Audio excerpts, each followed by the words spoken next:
Life is precious, and we all have the opportunity of living it to the fullest. Unfortunately, so few of us know how to manage it all. How do we account for our opportunities? How do we account for our time? How do we account for our relationships, health, spirituality, homes, finances, influence, and careers?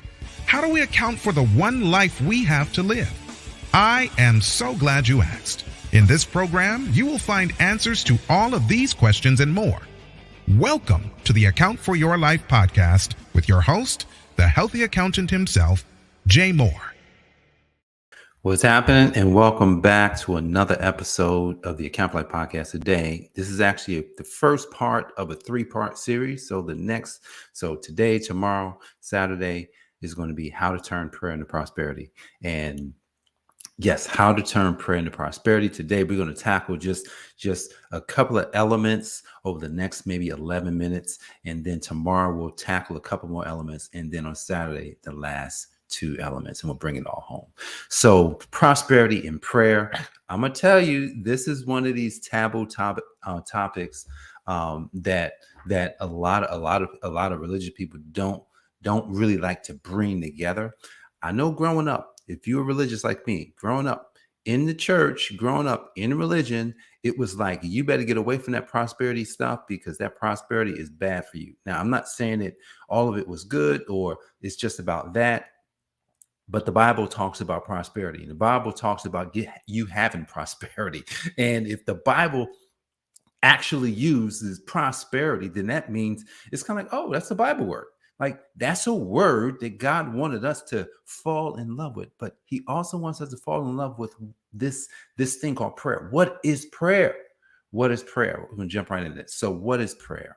We're going to get these definitions because the definitions, when we look at a word and understand the definition of what something is, that gives us an opportunity to not just know what it is in knowledge, but to learn what to do. So prayer is communication with God, period. That's all prayer is, right? Jesus even talked about prayer when he was referring to the religious leaders. He says, do not pray like them.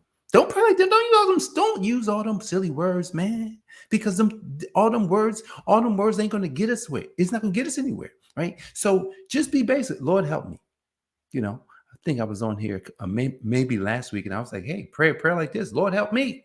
Lord, help me. Lord, strengthen me. Lord, do this. See, at the end of the day, why do I need many words? Because if I went to my mother, my father, and I needed a pair of sneakers, I say, Mom, I need some sneakers.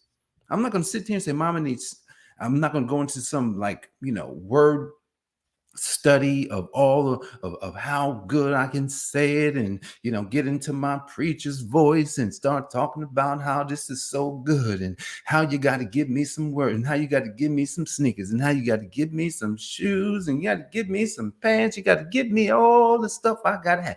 Man, come on. No, I need some sneakers. And you just assume you're going to get it. It's kind of like, I was growing up. I remember I just went to the fridge. I walked to the refrigerator, and there the refrigerator was, filled with food. And if it was no food in there, I'd go to Mom. Mom, we need food. I didn't have to go into a dissertation about needing food. Mom, we need food. When are you going to the store? While you're there, can you pick up some cereal?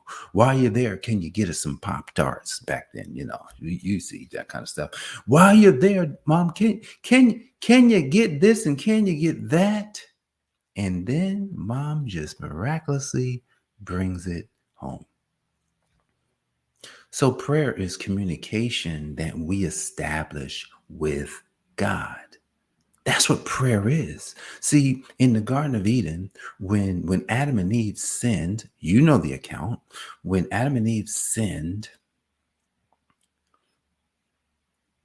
they stopped the communication. So God shows up just like a parent. Think about how when God showed up, he showed up just like you if you're a parent, just like me if I'm a parent. You know something's going on. Hey, what's going on? What's going on here? Hey, Jared, what's going on. I already know what's going on. I'm just looking for a mug to come and say, you know what, Dad, this is what's happening. Da, da, da. He's like, what is happening? Adam, where are you? He's just looking for communication. See, we've taken prayer out of context,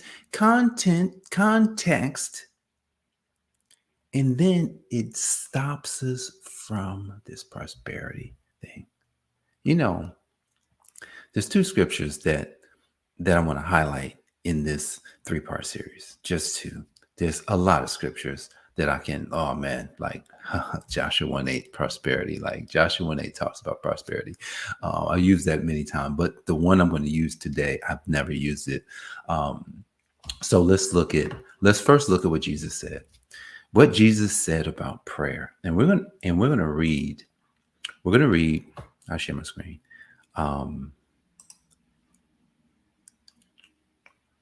Be nice if I can. We're going to read from the book of Mark.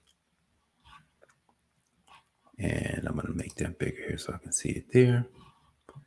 And in chapter 11, start at verse 22.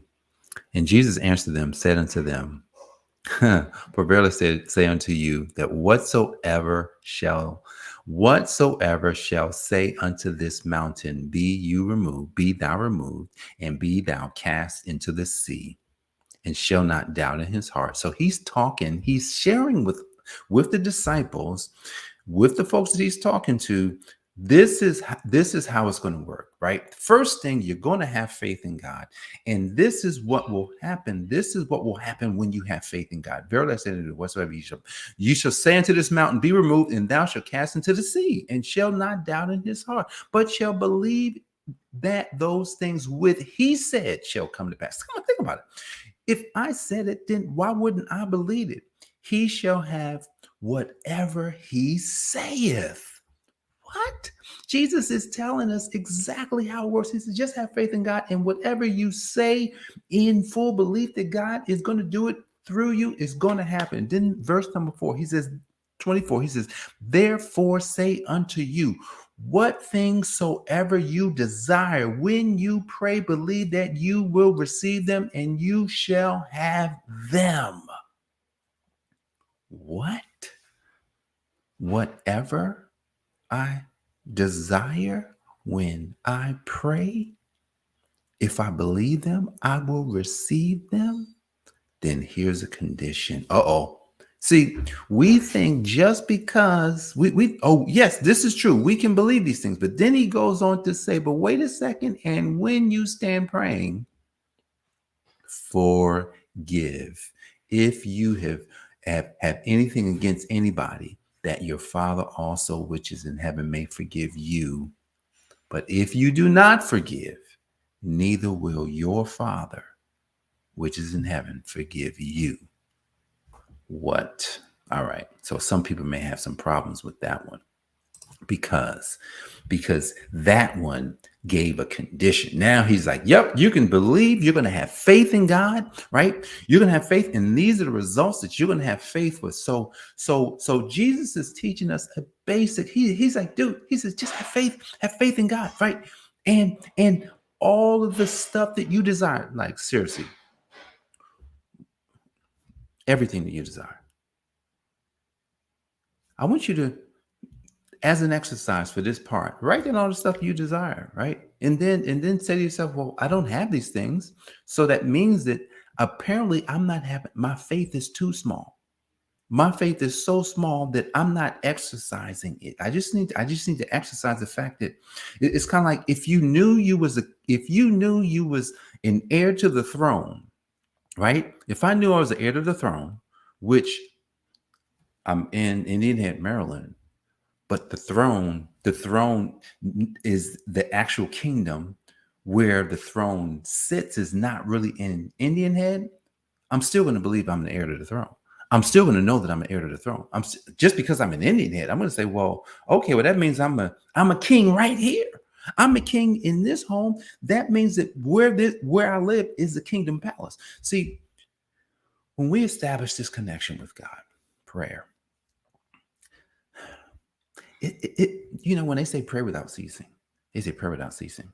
Pray without ceasing. What is the pray? What is the praying without ceasing? It's the connection. It's the, it's kind of like, when I'm out on my walks and I'm getting my 10,000 steps in every single day. Um, I'm just talking. I'm just talking. I'm in my heart talking back and forth to me, right? Me, that the other me, God has placed himself on the inside of me. I don't got to sit here. Oh Lord, how excellent is your name. How magnificent is your word. Oh Lord. No, I ain't got to do that. I ain't got to do that. See, God don't want us to, Jesus don't want us to do that. He's like, nah, don't do it like that, man. Just talk to me, bro. Hang out with me, man. Come out and talk to me, man. Just let's kick it. So that's what we're doing, right? And then let's establish this last text, because that's going to really bring us into this whole prosperity mixture that that we've been talking about. I'm going to share my screen. We're almost done for today. I know, right? It's going to be fast. Almost done here today. But tomorrow you got part 2 and part 3 on Saturday. Let's go ahead and share my screen because I want you to see this. 3 John in chapter 1. 3 John chapter 1, verse 2. Beloved, I wish above all things that you mayest prosper and be in health, even as thy soul prospereth. What? Prosper? So in this text of prosperity, prosperity is not money, guys. Prosperity is everything. Prosperity is like when you use the word wealth. Prosperity is like when you use the word wealth. So he's saying you should have all of these things prosper. You should have prosperity. You should be in good health. Your soul should prosper. That means that when we are living in that constant communication with who God is in our life, when we're living in that, man, then that means that God himself is just working in us. Oh, just working in us and working through us. Man, I want to give a quote that I recently heard someone say, and he's talking about prayer, and he's like, prayer changes things because prayer changes me. Prayer changes things because prayer changes me, right? So when I pray, I can't just pray and assume that prayer is going to change things around me, because first the prayer got to change me, right? Because if I don't change, then things don't change. If I don't change, things don't change. And because things change, then that means I got to change. So guys, right, let me stop sharing my screen because prosperity in prayer is like amazing, right? Prosperity and prayer are amazing because we need both, right? We need to connect. We need to pray. We need to allow God into our life. Prayer changes things because prayer changes me.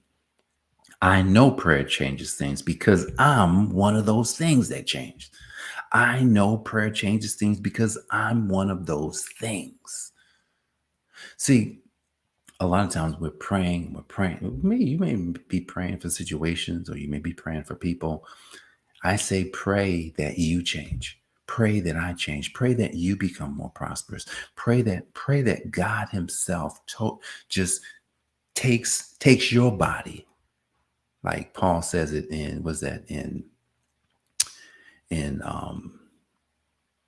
Romans 12, right? Chapter 12 and verse number 1 and 2. I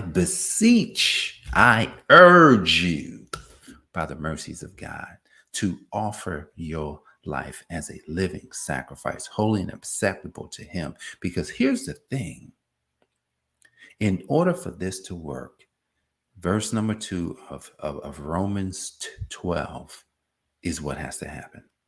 Be not conformed to this world, but be transformed by the renewing of your mind, by the renewing of my mind, so that I can prove what is acceptable, what is his good will for me. So guys, this is the first edition of this part. I'm going to do, I'm going to share with you part number 2. We're going to just take it right from here. And then part number 3 on Saturday, how to turn prayer into prosperity. I look forward to just kind of delivering this and helping us all allow ourselves to get in this mindset of connection, get in this mindset of communication with God and allowing God to literally transform our lives from the inside out. So I appreciate you guys. I love you. I will see you on part number 2 tomorrow. God bless, and I'll see you soon. Peace. Thanks for joining us, listening friends. We are so glad you invested this time with us. Always remember, you only have one life to live, so live it to the fullest. This has been the Account for Your Life podcast with your host, the healthy accountant himself, Jay Moore. Until next time, make it a great day.